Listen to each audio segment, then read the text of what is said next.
Finally दोस्तों आप लोगों के बीच जो गाना आने वाला था, जो चुम्मा दे दे, वो आप लोगों के बीच पोस्टर के माध्यम से रिलीज कर दिया गया है। आप लोगों को बता दें कि फिल्म राजा राम जो भोजपुरी के हिट मशीन खेसारी लाल यादव का शानदार गाना आने की सूचना मिला था, उसका पोस्टर लॉन्च कर दिया गया है। और जैसे कि आप लोगों को मालूम है कि ये गाना 9 अक्टूबर के आप लोगों के बीच आने वाला है। गाने के बारे में बात करें तो इस गाने को खेसारी लाल यादव और शिल्पी राज गाए हुए हैं फिट, यानी इस गाने में नजर आने वाले हैं आकांक्षा पुरी जी। इस गाने की बात करें तो लिखे हैं पिंकू बाबा, पहली बार शानदार इस गाने को लिख चुके हैं।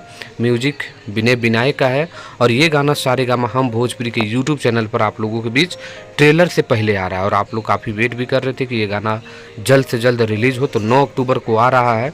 गाने का बोल रखा गया है चुम्मा चुम्मा। तो आप लोग वेट क्या करेंगे, अब आप लोग के बीच आ रहा है पोस्टर। सबसे पहले मैं आप लोगों को दिखा रहा हूं, तो चाहूँगा कि आप लोग इस वीडियो को लाइक कर दीजिए और जमकर शेयर कर दीजिए, ताकि आप लोगों को भी, जितने भी खेसारी लाल यादव के फैंस हैं उस जितने भी हैं सभी के पास ये वीडियो पहुंच जाए और आप लोग भी तैयार रहिए। तो ये पोस्टर लॉन्च किया गया, मेरे चैनल के माध्यम से दिखाया गया। अच्छा लगा तो लाइक करिए, शेयर करिए। मिलते हैं नेक्स्ट वीडियो में। धन्यवाद।